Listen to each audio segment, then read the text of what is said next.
ਸਭ ਤੋਂ ਪਹਿਲੀ ਖਬਰ ਗੁਰਦਾਸਪੁਰ ਤੋਂ ਹੈ। ਲੋਕਾਂ ਦੇ ਵਿੱਚ ਕਰੋਨਾ ਦਾ ਕਿਸ ਕਦਰ ਖੌਫ ਨਜ਼ਰ ਆ ਰਿਹਾ ਹੈ, ਇਸ ਖਬਰ ਤੋਂ ਅੰਦਾਜ਼ਾ ਲਗਾਇਆ ਜਾ ਸਕਦਾ ਹੈ। ਜਦੋਂ ਇੱਕ ਸ਼ਖਸ ਦੀ ਕਰੋਨਾ ਰਿਪੋਰਟ ਪੋਜ਼ਿਟਿਵ ਆਈ ਤਾਂ ਇੰਨਾ ਸਹਿਮ ਗਿਆ ਕਿ ਡਰ ਦੇ ਮਾਰੇ ਉਹ ਪਾਣੀ ਦੀ ਟੈਂਕੀ ਤੇ ਚੜ ਗਿਆ, ਜਿਸ ਦੇ ਬਾਅਦ ਸਿਹਤ ਵਿਭਾਗ ਦੀ ਟੀਮ ਤੁਰੰਤ ਹਰਕਤ ਵਿੱਚ ਆਈ ਤੇ ਕਾਫੀ ਮੁਸ਼ੱਕਤ ਦੇ ਬਾਅਦ ਕਰੋਨਾ ਪੋਜ਼ਿਟਿਵ ਮਰੀਜ਼ ਨੂੰ ਹੇਠਾਂ ਉਤਾਰਿਆ ਗਿਆ। ਇਹ ਰਿਪੋਰਟ ਵੇਖੋ।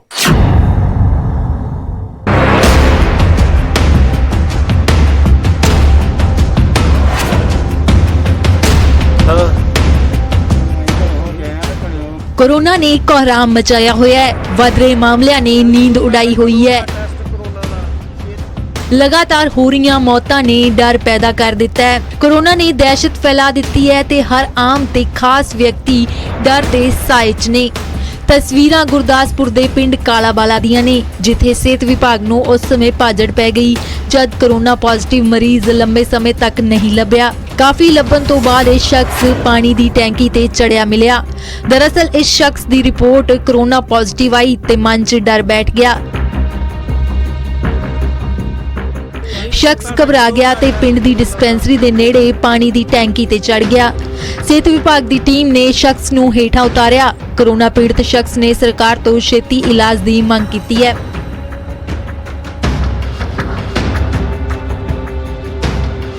भला मैं मनी 6-7 मंडिया का अज मैं खत्म हो गया वा। चलो नहीं रह सकते ओपन दे को होर कोई आल्टरनेट साडे रिश्तेदार फगवाड़े दे विच काम करते हैं, इसे महकमे च ही उन्होंने को चल जाएंगे। नहीं इतने कुछ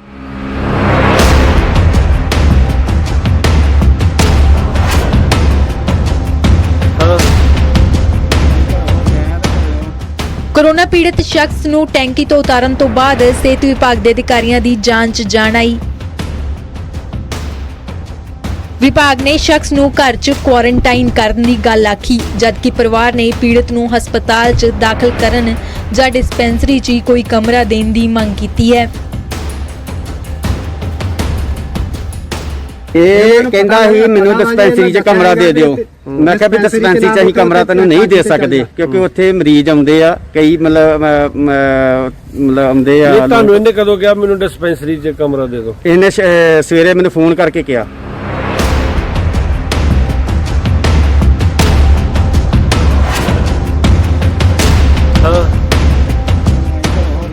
कोरोना दे डर दा कोई पहला मामला नहीं है। इस तो पहला भी कई लोग कोरोना तो डरदे नजर आ रहे ने, पर इस समा कोरोना तो डरन दा नहीं बल्कि डट के लड़न दा है।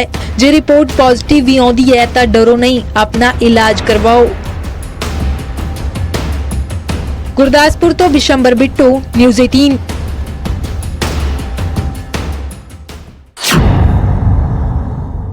गल करांगे गवांढी सूबे हरियाणा दे गुरुग्राम दी, जो कि कोरोना का सब तो वड्डा हॉटस्पॉट बनया होया है। पर इत्थे हालात ये ने कि मरीजों के लिए बैड तक नहीं ने। बेशक सूबे के मुख मंत्री हरकत विच भी ने, आदेश भी दिते गए, पर इस दे बावजूद कोई भी व्यवस्था नहीं हो सकी। ये असी नहीं बल्कि बीजेपी के विधायक कह रहे हैं। हालांकि व्यवस्था का जरूर दावा किया जा रहा है, तो जेकर व्यवस्था हो भी गई तो चुनौतियां घट नहीं ने।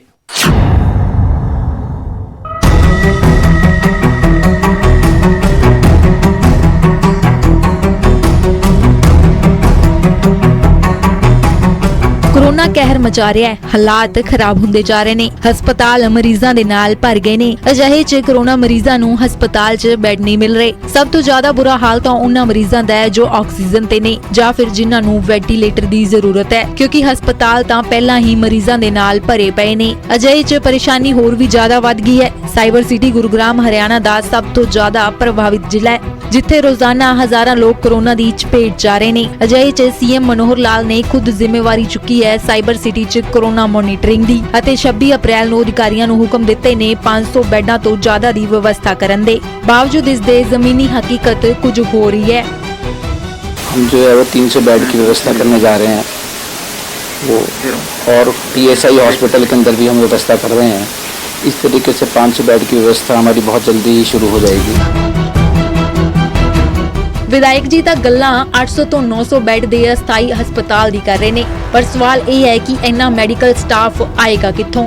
ਦਾਅਵਾ ਤਾਂ ਅਧਿਕਾਰੀਆਂ ਨੇ ਵੀ SGT ਯੂਨੀਵਰਸਿਟੀ 'ਚ 100 ਬੈੱਡ, ਗਵਰਨਮੈਂਟ ਕਾਲਜ 'ਚ 80 ਬੈੱਡਾਂ ਦੀ ਵਿਵਸਥਾ ਦਾ ਕੀਤਾ ਸੀ, ਪਰ ਇਸ ਦੇ ਲਈ ਪਲਾਨ ਕਿਸੇ ਕੋਲ ਨਹੀਂ ਹੈ।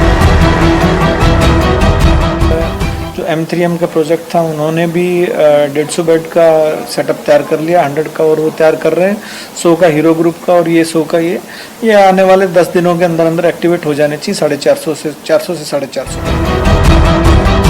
ਸਭ ਤੋਂ ਵੱਡੀ ਚੁਣੌਤੀ ਆਕਸੀਜਨ ਦੀ ਸਪਲਾਈ ਬਣੀ ਹੋਈ ਹੈ ਤੇ ਜੇਕਰ ਆਕਸੀਜਨ ਦੀ ਸਪਲਾਈ ਨੂੰ ਸੁਚਾਰੂ ਕਰ ਦਿੱਤਾ ਗਿਆ ਤਾਂ ਵੈਂਟੀਲੇਟਰ ਤੇ ਜਾਣ ਵਾਲੇ ਮਰੀਜ਼ਾਂ ਦੇ ਲਈ ਵਿਵਸਥਾ ਕਿਵੇਂ ਹੋਵੇਗੀ। ਮਤਲਬ ਸਾਫ਼ ਹੈ ਕਿ ਬਿਨਾਂ ਪਲਾਨ ਦੇ ਕੋਰੋਨਾ ਮਹਾਮਾਰੀ ਨਾਲ ਜੰਗ ਨਹੀਂ ਜਿੱਤੀ ਜਾ ਸਕਦੀ।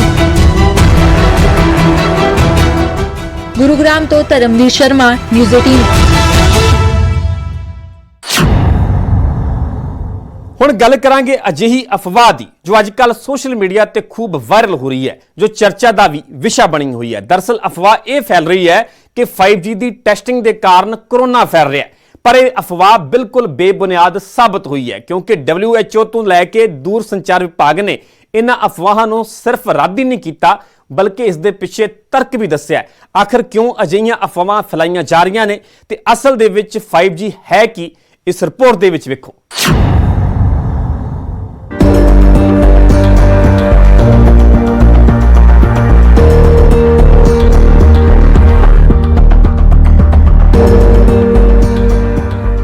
ਹਾਲ ਹੀ 'ਚ ਭਾਰਤ ਸਰਕਾਰ ਨੇ 5G ਟ੍ਰਾਇਲ ਦੀ ਮਨਜ਼ੂਰੀ ਦੇ ਦਿੱਤੀ ਹੈ। ਇਸ ਦੇ ਲਈ ਟੈਲੀਕਾਮ ਕੰਪਨੀਆਂ ਨੂੰ ਜਲਦ ਹੀ ਸਪੈਕਟਰਮ ਮੁਹੱਈਆ ਕਰਵਾਇਆ ਜਾਵੇਗਾ। ਪਰ ਆਲੇ ਦੁਆਲੇ ਫੈਲ ਰਹੀਆਂ ਅਫਵਾਹਾਂ ਵਿਚਾਲੇ ਸਭ ਤੋਂ ਪਹਿਲਾਂ ਇਹ ਦੱਸਣਾ ਜ਼ਰੂਰੀ ਹੈ ਕਿ 5G ਹੈ ਕੀ। 5G 4G ਨੈਟਵਰਕ ਦਾ ਅਗਲਾ ਅਪਡੇਟ ਵਰਜ਼ਨ ਹੈ। ਇਸ ਵਿੱਚ ਵੱਧ ਸਪੀਡ, ਵੱਧ ਫਲੈਕਸੀਬਿਲਿਟੀ ਤੇ ਘੱਟ ਲੇਟੈਂਸੀ ਮਿਲੇਗੀ। ਸੌਖੇ ਸ਼ਬਦਾਂ 'ਚ ਸੈਲੂਲਰ ਨੈਟਵਰਕ ਦੀਆਂ ਪਿਛਲੀਆਂ ਪੀੜ੍ਹੀਆਂ ਤੋਂ ਦੇਖੀਏ ਤਾਂ ਸਭ ਤੋਂ ਪਹਿਲਾਂ 1G ਤਕਨੀਕ ਆਈ, ਜਿਸ ਦੇ ਜ਼ਰੀਏ ਪਹਿਲੀ ਵਾਰ ਟੁੱਟੀ-ਫੁੱਟੀ ਖਰਖਰਾਟ ਵਾਲੀਆਂ ਆਵਾਜ਼ਾਂ ਦੇ ਨਾਲ ਵਾਇਰਲੈਸ ਗੱਲਬਾਤ ਸੰਭਵ ਹੋ ਸਕੀ। ਫਿਰ 2G ਆਇਆ, ਜਿਸ ਦੇ ਜ਼ਰੀਏ ਪਹਿਲੀ ਮਰਤਬਾ ਸਾਫ਼ ਤੇ ਸਪਸ਼ਟ ਆਵਾਜ਼ ਅਤੇ ਸੁਨੇਹਾ ਭੇਜਣ ਦੀ ਬੇਸਿਕ ਡਾਟਾ ਟ੍ਰਾਂਸਫਰ ਸਰਵਿਸ ਮਿਲੀ ਤੇ ਮੋਬਾਈਲ ਇੰਟਰਨੈਟ ਦੀ ਸ਼ੁਰੂਆਤ ਹੋਈ।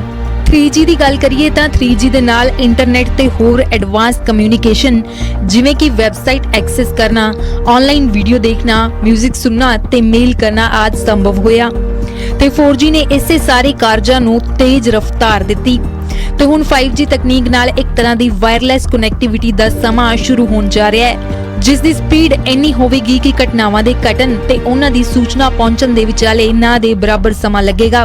5G ਦੇ ਜ਼ਰੀਏ ਨਾ ਸਿਰਫ ਹੁਣ ਦੀ ਤਰ੍ਹਾਂ ਲੋਕ ਆਪਸ 'ਚ ਜੁੜੇ ਹੋਣਗੇ ਬਲਕਿ ਡਿਵਾਈਸ ਤੇ ਮਸ਼ੀਨਾਂ ਵੀ ਆਪਸ 'ਚ ਕਨੈਕਟ ਹੋਣਗੀਆਂ ਤੇ ਆਪਸ 'ਚ ਲਗਭਗ ਰੀਅਲ ਟਾਈਮ 'ਚ ਗੱਲਬਾਤ ਹੋ ਸਕੇਗੀ।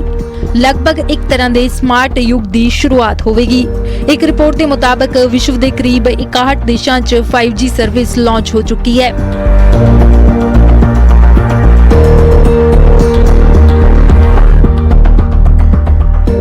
ਪਰ ਭਾਰਤ 'ਚ 5G ਨੈਟਵਰਕਿੰਗ ਤੋਂ ਪਹਿਲਾਂ ਹੀ ਯੋਜਨਾਬੱਧ ਤਰੀਕੇ ਦੇ ਨਾਲ ਅਫਵਾਹਾਂ ਫੈਲਾਈਆਂ ਜਾ ਰਹੀਆਂ ਨੇ।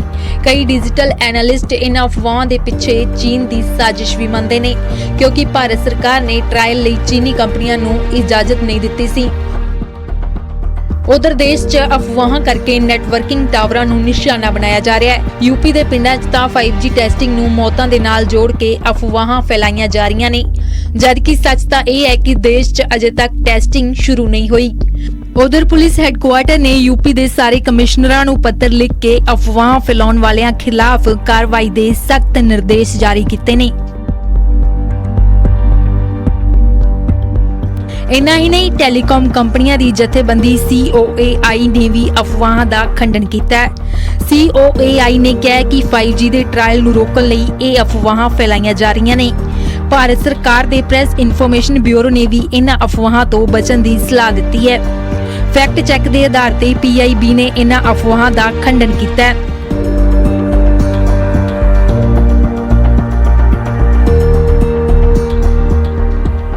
ਉਧਰ ਵਿਸ਼ਵ ਸਿਹਤ ਆਰਗੇਨਾਈਜੇਸ਼ਨ ਨੇ ਸਪਸ਼ਟ ਸ਼ਬਦਾਂ 'ਚ ਕਿਹਾ ਹੈ ਕਿ ਕੋਰੋਨਾ ਵਾਇਰਸ ਰੇਡੀਓ ਤਰੰਗਾਂ ਜਾਂ ਮੋਬਾਈਲ ਨੈਟਵਰਕਿੰਗ ਦੇ ਨਾਲ ਨਹੀਂ ਫੈਲਦਾ। ਕੁੱਲ ਮਿਲਾ ਕੇ 5G ਨੈਟਵਰਕ ਇੱਕ ਨਵੇਂ ਸਮਾਰਟ ਯੁੱਗ ਦੀ ਸ਼ੁਰੂਆਤ ਹੈ, ਜਿਸ ਦੇ ਨਾਲ ਡਿਜੀਟਲ ਕ੍ਰਾਂਤੀ ਆਵੇਗੀ। ਪਰ ਕੁਝ ਵਿਰੋਧੀ ਤਾਕਤਾਂ ਇਸ ਡਿਜੀਟਲ ਕ੍ਰਾਂਤੀ ਦੇ ਖਿਲਾਫ ਅਫਵਾਹਾਂ ਫੈਲਾ ਰਹੀਆਂ ਨੇ। ਕੁਝ ਕੁਝ ਸਮੇਂ ਤੱਕ ਦੇਸ਼ 'ਚ 5G ਦਾ ਟ੍ਰਾਇਲ ਸ਼ੁਰੂ ਹੋ ਜਾਵੇਗਾ, ਪਰ ਟੈਲੀਕਾਮ ਕੰਪਨੀਆਂ ਨੇ ਸੂਬਾ ਸਰਕਾਰਾਂ ਨੂੰ ਵੀ ਆਪਣੇ ਤੌਰ ਤੇ ਵਿਸ਼ੇਸ਼ ਕਦਮ ਚੁੱਕਣ ਦੀ ਅਪੀਲ ਕੀਤੀ ਹੈ। Bureau report, news 18।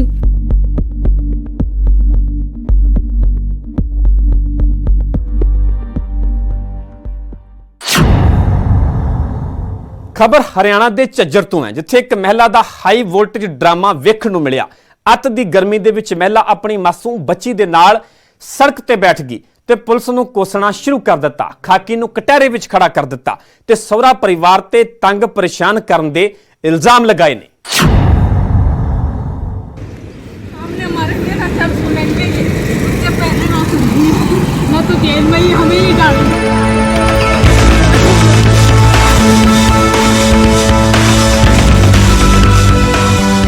जिस गर्मी ने लोगों का घरों तो बाहर निकलना मुश्किल किया है, उस अत की गर्मी च औरत सड़क विचाले बैठी है, वो भी अपनी मासूम बच्ची दे नाल कदे इधर कदे उधर जा रही है। इस महिला के मुताबिक उसका सहुरा परिवार उसनू तंग परेशान करता है, जिसकी शिकायत करनों पुलिस थाने आई, पर पुलिस भी उसकी सुनवाई नहीं कर रही। महिला ने कहा कि उसका पति उसनू कुटदा है ते उसनू घर च तंग किया जा रहा है। महिला ने पुलिस मुलाजम ते भी माड़ा व्यवहार करन दे इल्जाम लगाए ने ते सड़क विचाले डेरा ला के बैठ गई है।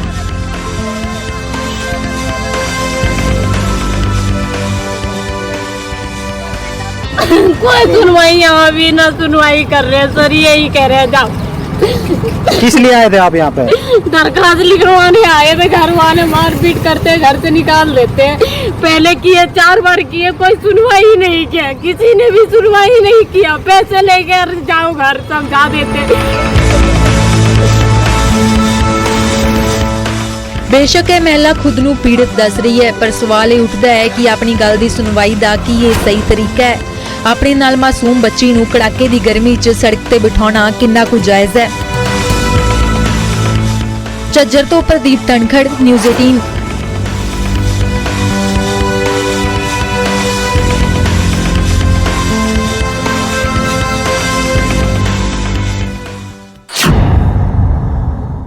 ਖਬਰ ਅੰਮ੍ਰਿਤਸਰ ਤੋਂ ਹੈ, ਜਿੱਥੇ ਪੁਲਿਸ ਨੇ ਇੱਕ ਛਾਤਰ ਠੱਗ ਨੂੰ ਕਾਬੂ ਕੀਤਾ ਹੈ, ਜਿਸਨੇ ਸ੍ਰੀ ਦਰਬਾਰ ਸਾਹਿਬ ਦੇ ਵਿੱਚ ਰਾਗੀ ਦੀ ਨੌਕਰੀ ਦਿਵਾਉਣ ਦੇ ਨਾਂ ਤੇ ਠੱਗੀ ਕੀਤੀ, ਜਿਸ ਦੇ ਨਾਂ ਤੇ 8 ਲੱਖ ਰੁਪਏ ਵਸੂਲੇ ਗਏ। ਸਿਰਫ ਇੰਨਾ ਹੀ ਨਹੀਂ, ਲੋਕਾਂ ਨੂੰ ਆਪਣਾ ਸ਼ਿਕਾਰ ਬਣਾਉਣ ਦੇ ਲਈ ਪੂਰੀ ਕਹਾਣੀ ਕੱਢਦਾ ਸੀ।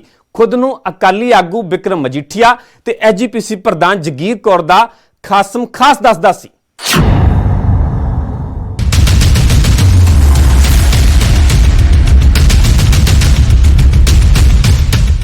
बेरोजगारी ਦੇ ਇਸ ਆਲਮ 'ਚ ਨੌਕਰੀ ਲੈਣ ਲਈ ਹਰ ਕੋਈ ਦੌੜ 'ਚ ਲੱਗਿਆ ਹੋਇਆ ਹੈ।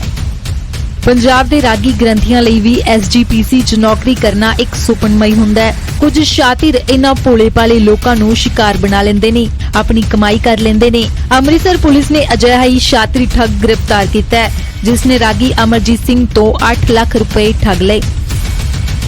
मुलजम का नाम नवदीप सिंह गिल है। हौसला इन्ना कि खुद नूं साबका कैबिनेट मंत्री बिक्रम मजीठिया दा ओएसडी ते बीबी जगीर कौर दा खासम खास दसिया। इन्ना ही नहीं, खुद नूं अकाली आगू तलबीर गिल दा भतीजा दस के फोन ते फेक इंटरव्यू भी करवाई ते अमरजीत सिंह नूं भरोसे च लैके पैसे ठग लए। मेरे नाल जी 8 लाख की ठगी वजी है, जो कि ਜਿਹੜੇ ਬੰਦੇ ਨੇ ਮਾਰੀ ਉਹਨਾਂ ਦਾ ਨਾਮ ਨਵਦੀਪ ਸਿੰਘ ਗਿੱਲ, ਜੋ ਕਿ ਆਪਣੇ ਆਪ ਨੂੰ ਤਲਵੀਰ ਸਿੰਘ ਗਿੱਲ ਜੀ ਦਾ ਭਤੀਜਾ ਕਹਾਉਂਦਾ ਹੈ। ਉਹ ਕਹਿ ਕੇ ਮੇਰੇ ਨਾਲ ਇਹਨਾਂ ਇੰਟਰਵਿਊ ਦੀ ਰਾਬਤਾ ਕੀਤੀ ਵੀ ਅਸੀਂ ਨੌਕਰੀਆਂ ਲਵਾਉਂਦੇ ਹਾਂ ਐਸਜੀਪੀਸੀ ਦੇ ਵਿੱਚ।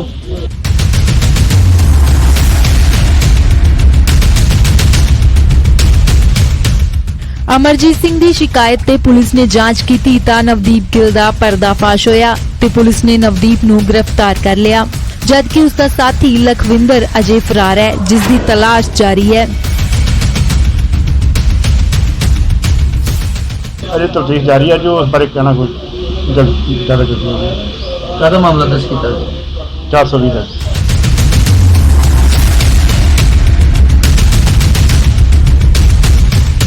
फिलहाल नवदीप तो पुछगिछ हो रही है ते पता किया जा रहा है कि कदों तो ये ठगियां मारिया सी, पर असीं उन्हां लोकां नूं सावधान करना चाहुंदे हां जो नौकरी दे लालच च आके अजिहे शातिर लोकां नूं पैसे दे दिंदे ने ते फिर पुलिस नूं शिकायत करके इंसाफ मंगदे ने।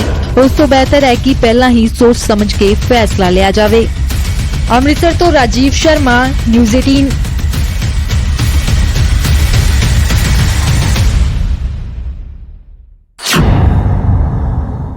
ਖਬਰ ਗੁਰਦਾਸਪੁਰ ਤੋਂ ਹੈ, ਜਿੱਥੇ ਸ਼ਿਵ ਸੈਨਾ ਬਾਲ ਠਾਕਰੇ ਦੇ ਆਗੂ ਹਰਵਿੰਦਰ ਸੋਨੀ ਦੇ ਖਿਲਾਫ ਮਾਮਲਾ ਦਰਜ ਹੋ ਗਿਆ, ਜਿਸ ਦੀ ਵਜ੍ਹਾ ਬਣੀ ਨਿਯਮਾਂ ਦੀ ਉਲੰਘਣਾ।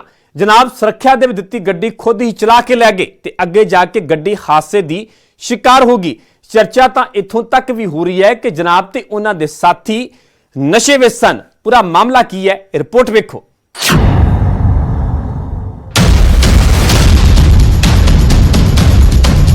ਮਾਮਲਾ ਗੁਰਦਾਸਪੁਰ ਦਾ ਹੈ, ਜਿੱਥੇ ਸ਼ਿਵ ਸੈਨਾ ਬਾਲ ਠਾਕਰੇ ਦੇ ਆਗੂ ਹਰਵਿੰਦਰ ਸੋਨੀ ਦੀ ਗੱਡੀ ਦਾ ਐਕਸੀਡੈਂਟ ਹੋ ਗਿਆ। ਜਨਾਬ ਲੀਡਰਗਿਰੀ ਤਾਂ ਕਰਦੇ ਨੇ, ਪਰ ਕਾਨੂੰਨਾਂ ਦੀ ਕੋਈ ਪਰਵਾਹ ਨਹੀਂ ਕਰਦੇ। ਤਾਂ ਹੀ ਤਾਂ ਸੁਰੱਖਿਆ ਵਾਲੀ ਬੁਲਟ ਪ੍ਰੂਫ ਗੱਡੀ ਬਗੈਰ ਡਰਾਈਵਰ ਤੋਂ ਖੁਦ ਚਲਾ ਕੇ ਲੈ ਗਏ, ਪਰ ਮਾੜੀ ਕਿਸਮਤ, ਅੱਗੇ ਜਾ ਕੇ ਗੱਡੀ ਪਲਟ ਗਈ।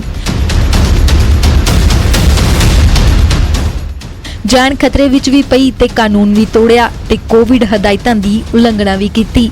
ਜਨਾਬ ਨੂੰ ਸ਼ਾਇਦ ਲੀਡਰਗਿਰੀ ਦੇ ਚੱਕਰ 'ਚ ਵਿਸਰ ਗਿਆ ਕਿ ਗੱਡੀ ਉਹਨਾਂ ਦੀ ਸੁਰੱਖਿਆ ਲਈ ਮਿਲੀ ਹੈ, ਨਾ ਕਿ ਐਸ਼ ਪ੍ਰਸਤੀ ਲਈ। ਪਿੰਡ ਮਾਨਕੌਰ ਕੋਲ ਜਾ ਕੇ ਗੱਡੀ ਦਾ ਸੰਤੁਲਨ ਵਿਗੜ ਗਿਆ ਤੇ ਗੱਡੀ ਪਲਟ ਗਈ। ਸੰਤੁਲਨ ਕਿਉਂ ਵਿਗੜਿਆ ਇਹ ਤਾਂ ਪਤਾ ਨਹੀਂ, ਪਰ ਚਰਚਾ ਹੈ ਕਿ ਜਨਾਬ ਤੇ ਉਹਨਾਂ ਦੇ ਸਾਥੀ ਨਸ਼ੇ 'ਚ ਸੀ, ਇਸੇ ਲਈ ਆ ਘਟਨਾ ਵਾਪਰ ਗਈ, ਜਿਸ ਦੇ ਬਦਲੇ ਲੀਡਰ ਸਾਹਿਬ ਨੂੰ ਸਿਕਿਉਰਿਟੀ ਤਾਂ ਮਿਲੀ, ਉਲਟਾ ਪੁਲਿਸ ਨੇ ਸਰਕਾਰੀ ਗੱਡੀ ਦੀ ਦੁਰਵਰਤੋਂ ਹੇਠ ਪਰਚਾ ਦਰਜ ਕਰਕੇ ਕਾਰਵਾਈ ਸ਼ੁਰੂ ਕਰ ਦਿੱਤੀ। ਲੱਗਦਾ ਹੈ ਜਨਾਬ ਹੁਣ ਥੋੜਾ ਸਮਝ ਜਾਣਗੇ। ਗੁਰਦਾਸਪੁਰ ਤੋਂ ਵਿਸ਼ੰਬਰ ਬਿੱਟੂ, ਨਿਊਜ਼ 18।